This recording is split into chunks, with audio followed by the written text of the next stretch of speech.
mia preghiera.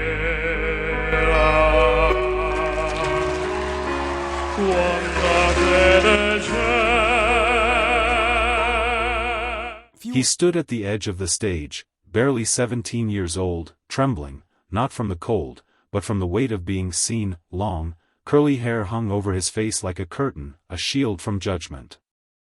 His hands trembled slightly. His eyes darted from the judges to the floor, then to his duet partner standing confidently beside him. The audience stared. The judges braced themselves. Simon Cowell raised an eyebrow. A sigh. A smirk. As Jonathan Antoine sang those first few words, the room transformed. What had moments before been a skeptical audience became an awestruck crowd. What was once doubt turned into admiration. Shock washed over every face. His voice wasn't just strong, it was sacred. It filled the air like it had been waiting for years to be heard. It was not the voice of a nervous teenager. It was the voice of someone who had lived, suffered, and survived. Overnight, Jonathan Antoine became a household name. Millions watched his audition on YouTube. His voice was compared to the likes of Pavarotti and Bocelli. Headlines labeled him the new voice of Britain. Record labels came calling. Simon Cowell signed the duo. The world had discovered a hidden treasure, but fame doesn't always equal freedom. Behind that angelic voice was a soul burdened by mental illness, self-doubt, and years of bullying. Jonathan was a young man still learning how to breathe in a world that suddenly couldn't get enough of him. This documentary will take you deep inside the life of one of Britain's most gifted voices. From his early childhood as a quiet, bullied kid, to the moment he silenced the world on live television, to the darker years that followed, years filled with therapy, depression, self-loathing, and quiet recovery. You'll hear from Jonathan himself, from those closest to him, and from fans whose lives were changed just by hearing him sing. We'll uncover the pressures of overnight fame, the weight of being labeled a genius, and the personal cost of carrying a voice so powerful it moved the world, but nearly broke its owner. We'll also explore the bond he formed with Charlotte Giaconelli, how their friendship was both a blessing and a burden. And how their eventual split, while respectful, was far more emotional than the media ever portrayed. But most importantly, we'll show you the Jonathan the cameras missed, the boy who used to cry in the school bathroom, the teenager who feared mirrors, the young man who learned how to sing for himself, not just for applause. I think a lot of people assumed I had everything together because I could sing, but honestly, there were days I didn't want to wake up. Music saved me. Again and again. But it almost destroyed me when I wasn't strong enough to carry it. Jonathan Antoine isn't just a classical singer. He's a symbol, for every person who ever felt unseen, unheard, or underestimated. He didn't ask for fame. He didn't crave celebrity. What he wanted, what he needed, was peace, but the road was long. And hard. And full of voices telling him he wasn't enough. Before the standing ovations, before the sold-out concerts, before Simon Cowell ever said a word, there was silence. Long before he stunned the world on Britain's Got Talent, Jonathan Antoine was just a quiet boy from Hainault, Essex. An old soul trapped in a young body. A child who found refuge in music, and who fought every day to survive in a world that didn't know what to do with someone like him. Born on January 13, 1995, Jonathan Antoine grew up in a working-class neighborhood in East London. The house was small, the family close-knit. His father, John, was a police inspector. His mother, Tracy, in the world of TV talent shows, some moments just stick with you. They're those flashes of unexpected, raw talent that make the judges' jaws drop and get millions of people on their feet. Back in 2012, one of those moments came from a shy, 17-year-old kid. He walked onto the Britain's Got Talent stage with his singing partner, looking nervous as can be. But then, he opened his mouth to sing, and everything changed. In 2012, Jonathan Antoine, a quiet teenager with an earth-shattering voice, became an overnight sensation. His powerful tenor seemed destined for the world's greatest opera houses.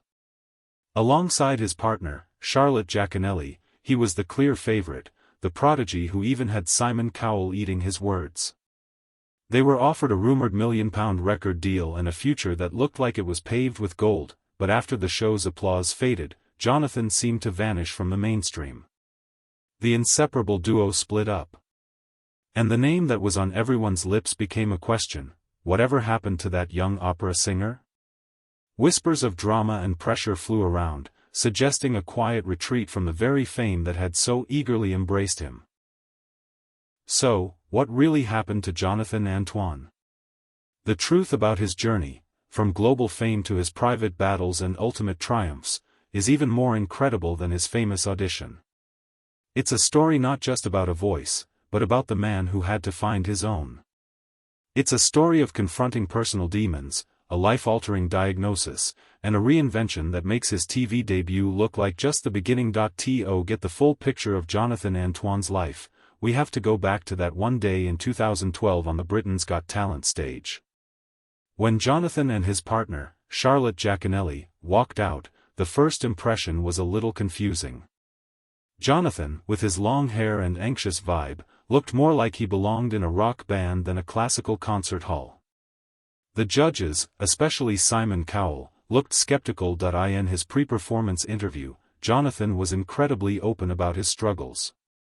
He talked about being bullied at school for his weight, and the toll it took on his confidence. He was just 17 but carried himself like someone who'd felt like an outsider for a long time. Just months before, he'd suffered what he described as a nervous breakdown and had to leave school. His singing teacher had paired him with Charlotte, hoping music would give him a new focus. This audition wasn't just for fame, it was a personal comeback. Then, the music for The Prayer started. Charlotte began with a sweet, clear voice, but when Jonathan came in, the energy in the room completely shifted. Out of this nervous teenager came a voice with impossible power and maturity. It was a rich, booming tenor that belonged to a seasoned pro, not a kid from Essex. The judges were stunned. Simon Cowell, the man famous for spotting talent and crushing dreams, leaned back with a slow, mesmerized smile. The audience was on its feet, roaring with applause before the song was even over. When the music stopped, the room erupted. But it was Simon Cowell's words that set the tone for their journey. He called Jonathan a future star, but, in a move that would become a theme, suggested he should go solo, claiming Charlotte might hold him back. Right there, the world saw the person behind the voice. Without hesitating, Jonathan showed a loyalty that would define him. "We've come on as a duo, and we're going to stay as a duo," he said firmly. The audience loved it. He wasn't just a great singer, he was a young man with integrity. From that moment on, Jonathan and Charlotte were the ones to beat. Their audition went viral, getting millions of views overnight. They sailed through to the live finals, with the whole country watching. And though they ended up as runners-up to the dog act Ashley and Pudsey, a result that shocked many of their fans, their future looked brighter than ever. Simon Cowell wasn't about to let that kind of talent just walk away. Losing Britain's Got Talent hardly slowed them down. The very next day, rumors flew that Simon Cowell was ready to sign Jonathan and Charlotte to his label, Psycho, for a reported £1 million deal. The contract was signed, and the duo was thrown straight into the music industry machine. Their first album, Together, released in September 2012, was a huge hit. It was their signature mix of genres, with powerful versions of Ave Maria and Italian covers of songs by bands like Muse and Queen. The album hit number 5 on the UK Albums Chart and went gold, selling over 100,000 copies, which made them BGT's biggest success story of the year. They weren't just talent show contestants anymore, they were chart-topping artists. A whirlwind of TV appearances and tours across the UK and Europe followed. In 2013, they released their second album, Perhaps Love, which also performed well. From the outside, it looked like they were living the dream, but behind the scenes, the pressure was mounting. They're unique. Pairing was also becoming a creative challenge. Jonathan's operatic tenor pulled him toward the grand classics, while Charlotte's voice was a natural fit for musical theater. It was becoming clear that their long-term goals might be different. Jonathan later reflected on this, saying, "At the point I had the necessary confidence and understood myself a bit more, I felt it was time to make the leap." The turning point came in February 2014. Sony Classical, Syco's parent company, offered both Jonathan and Charlotte solo record deals. It was a chance for each of them to follow their own artistic path. The decision to split was completely friendly. In a joint statement, they said, "To now be offered our own solo record deals by Sony Classical is the most exciting thing ever, and we are thrilled." For the public, it was the end of an era. But for Jonathan and Charlotte, it was a natural next step. The partnership had launched them, and most importantly, it had given Jonathan the confidence he desperately needed. While they've since drifted apart and admitted they don't speak much anymore, they both look back on their time together fondly. The split wasn't a messy breakup, it was a graduation. Now, Jonathan was about to face the music world on his own. But first, he had to face the storm inside himself. To understand what happened next, you have to look beyond the record deals. The biggest part of Jonathan's story wasn't happening on stage, it was happening quietly, away from the cameras. His so-called disappearance from the spotlight wasn't about his career, it was a retreat to fight some deep personal battles that started long before he was famous. The shy, bullied kid from his BGT audition was the real deal. His anxiety was intense, largely fueled by years of cruel taunts at school about his weight. While fame brought public adoration, it also put his insecurities under a microscope. His weight, once a private struggle, was now being discussed in the media. He later admitted how hard this was, saying he'd struggled with it since he was 4 years old. At one point, he decided to take control of his health, not for the cameras, but for himself. He started by walking 10,000 steps a day, a simple act that made a huge difference. He described the shift in his thinking: "For a long time I was just letting life live me. Taking control of your own life, that's where the real power is." It wasn't about a quick fix, but a steady journey to feeling stronger and healthier than he had in a decade, but the biggest breakthrough was still to come. For years, Jonathan felt different, dealing with sensitivities and anxieties that went beyond everyday pressures. He often felt overwhelmed in situations that others handled with ease. Then, in 2022, shortly after his 27th birthday, he got a diagnosis that finally explained everything. He is autistic. He first spoke about it publicly in late 2023, calling the moment incredibly liberating. Suddenly, a lifetime of confusion started to make sense. "To have gone through these 28 years of my life not knowing, it was difficult," he shared in an emotional interview. "Now, not to have an excuse but an explanation for some of the hardships that I did face, it is incredibly gratifying." The diagnosis was a game changer. It allowed him to look back on his life with understanding instead of regret. In a heartfelt post, he wrote about the challenge of the recontextualization of a life already lived. He realized his intense emotions and unique way of seeing the world weren't character flaws, but just part of how his brain works. By sharing his diagnosis, Jonathan did something incredibly brave. He chose to be authentic and, in doing so, became an advocate. He started talking openly about mental health and neurodiversity, encouraging kindness and asking people to revel in how beautifully different we each are to one another. This period of intense self-discovery was the real reason for his disappearance. He wasn't fading away, he was rebuilding himself from the ground up. He was learning to manage his health, understand his mind, and define success on his own terms. With a new solo deal and a clear artistic direction, Jonathan Antoine released his debut solo album, Tenore, in October 2014. The title, Italian for tenor, was a statement. The album was a huge success, hitting #1 on the UK Classical Artist Album chart. It was a powerful collection of arias and classics that proved he could command the classical world all on his own, but his artistic journey was just getting started. His next album, Believe, 2016, was his first independent release. It was a more personal project, featuring a mix of Puccini arias, musical theater tunes, and a stunning version of Leonard Cohen's Hallelujah. It was the sound of an artist trusting his own instincts. This freedom allowed him to explore a wider range of music. He performed everything from Disney classics to the most demanding tenor arias, like Nessun Dorma, which he tackled for the first time in 2019. He was also building a new kind of relationship with his fans online. His YouTube channel became a massive hub, with his performance videos racking up hundreds of millions of views. He took this direct connection even further in 2022 when he launched a crowdfunding campaign on ArtistShare.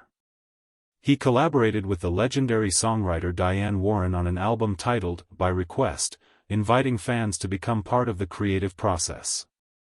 The campaign was a huge success, showing just how loyal his fanbase is. The album bridged the worlds of classical and pop in a way that only Jonathan could. His music also found a huge audience in the United States, largely thanks to a series of popular concert specials on PBS. He was no longer just Jonathan from Britain's Got Talent. He was Jonathan Antoine. A globally recognized, independent solo artist who had built a thriving international career on his own terms. Today, Jonathan Antoine's life is all about balance and purpose. The shy teenager is gone, replaced by a confident man in his late 20s who is not only a celebrated artist but also a powerful voice for change. Professionally, he continues to record new music and perform internationally. While there are no major tours announced for 2025 as of now, he stays connected with his fans through special performances and social media. He engages directly with a global community he calls his tens of thousands of friends, a bond that has become the foundation of his independent career. His music is still a rich mix of genres. He moves effortlessly from opera to musical theater to pop ballads, proving that great music has no boundaries. He's become a leading figure in the classical crossover world, known for his incredible skill and heartfelt performances, but maybe his most important work now happens off stage. By sharing his autism diagnosis and mental health journey, he's become an inspiring advocate. His honesty has helped break down stigmas for countless fans, showing that vulnerability isn't a weakness, it's a strength. People aren't just cheering for the voice anymore, they're cheering for the man. His personal life has also become his anchor. He's found happiness with his partner, Michelle, whom he met online and has called the light of his life. She was a source of inspiration for his album Believe, and their relationship is a testament to his journey of healing and self-acceptance. He remains close to his family, still living in his childhood area of London, which keeps him grounded. Jonathan Antoine's story isn't about a star who faded. It's about a man who chose to shine on his own terms. He traded the fleeting glare of mainstream celebrity for a career built on talent, authenticity, and a real connection with his audience. Looking ahead, Jonathan Antoine's future seems wide open. He's built a career that doesn't depend on the music industry's whims but on his own artistic vision and a legion of devoted fans. His work with platforms like ArtistShare suggests he'll continue to find innovative ways to create music without compromise, funded directly by the people who want to hear it.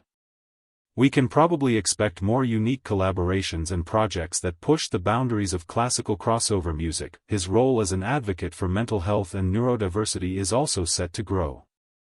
As he continues to share his story, his influence in these areas could become just as important as his music, inspiring a new generation of artists and fans to embrace what makes them different. And what about a reunion with Charlotte Giaconelli?